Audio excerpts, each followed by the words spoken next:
Ahmedabad plane crash के ठीक 3 दिन बाद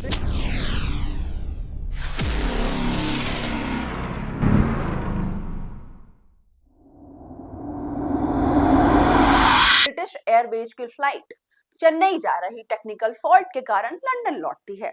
अगले दिन एयर इंडिया की Delhi bound flight technical fault के कारण वापस हांगकांग गई।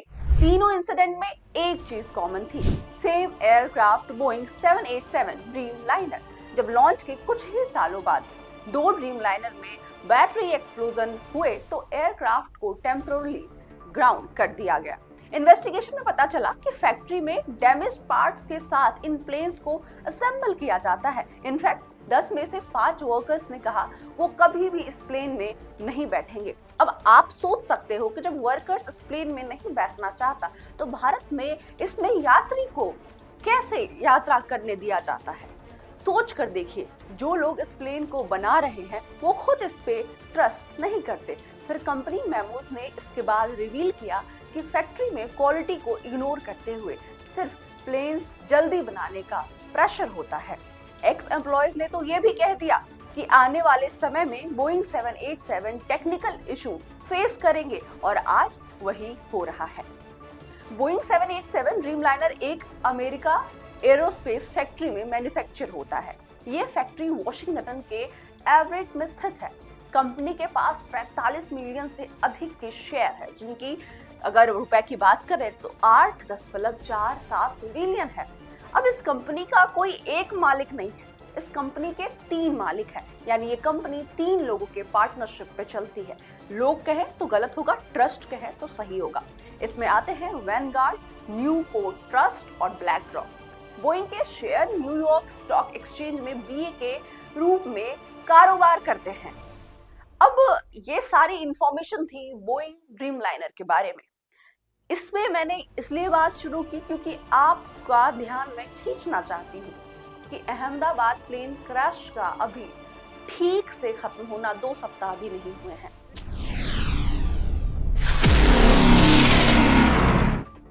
अब इस पे सरकार क्यों ध्यान नहीं दे रही?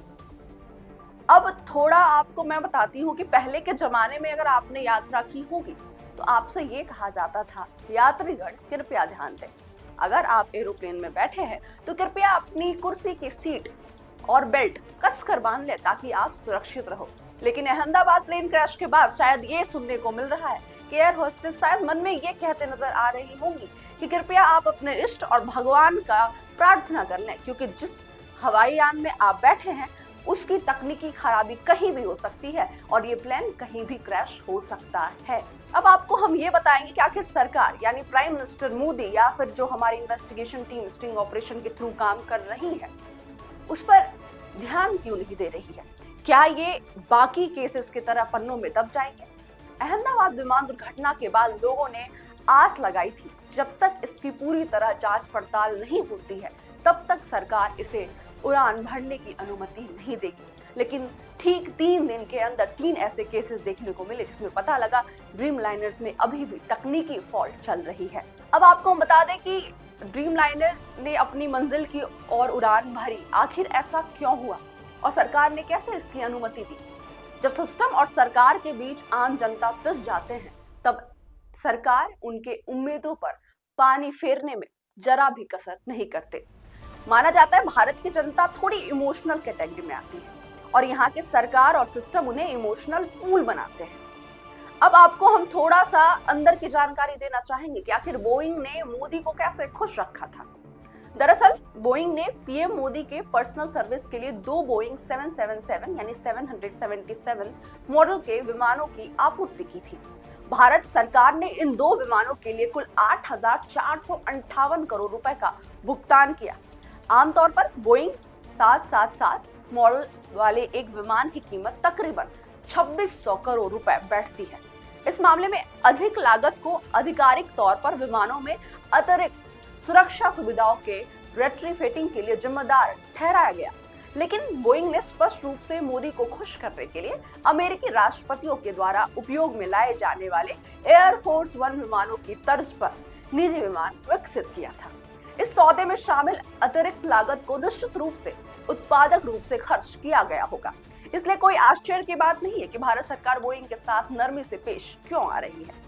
भारत सरकार बोइंग के बदतरीन सेफ्टी रिकॉर्ड से भी काफी विचलित नहीं दिख रही है। भारतीय नागर विमान प्राधिकरण बोइंग विमानों के भारत में विवादास्पद सुरक्षा रिकॉर्ड को लेकर परेशान नजर आ रही है। हालांकि उनका दावा है कि यह पहला उदाहरण है जिसमें बोइंग 787 दुर्घटनाग्रस्त हुआ है, लेकिन पहले के बोइंग 737 के संस्करणों का बारंबार आपदाओं का लंबा रिकॉर्ड रहा है। 31 मई 1973 की बोइंग 737 दुर्घटना से आरंभ होकर जिसमें सांसद मोहन कुमार मंगलम और बाल दंडायुथम सहित अन्य 46 लोगों की जान चली गई थी। और हाल ही बोइंग 737 दुर्घटनाओं में जैसे दिसंबर 2024 में कोरिया की जेजू एयर बोइंग 737 दुर्घटना जिसमें 179 लोग मारे गए और जनवरी 2024 में अलास्का एयरलाइंस की उड़ान में विमान का दरवाजा हवा में उड़ गया। 2019 तक भारत सहित कई देशों ने सुरक्षा कारणों से बोइंग 737 विमानों को ग्राउंड कर दिया था, लेकिन बोइंग ने कुछ तकनीकी सुधारों और बेहतरीन सुरक्षा उपायों का दावा करते हुए उन्हें फिर से संचालन में लाने में कामयाबी हासिल कर ली। बोइंग 787 के बारे में दावा किया गया कि सुरक्षा मानक के मामले में ये विमान बोइंग 737 से कहीं बेहतर है, लेकिन 13 जून को अहमदाबाद में हुई घटना ने इस दावे पर गंभीर संदेह खड़ा कर दिए हैं। अहमदाबाद हवाई दुर्घटना जैसी भीषण त्रासदी के बावजूद भारत सरकार बोइंग के साथ नरमी से क्यों पेश आ रही है?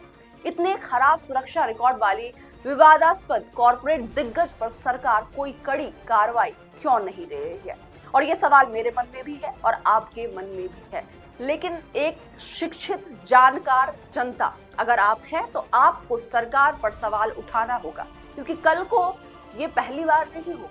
कल को आप किसी फ्लाइट से जा सकते हैं, कभी ट्रेन से जा सकते हैं, कहीं भी ये दुर्घटना हो सकती है, लेकिन हर दुर्घटना को इतिहास के पन्नों में दबा देना भारत के लिए कोई नई बात नहीं है।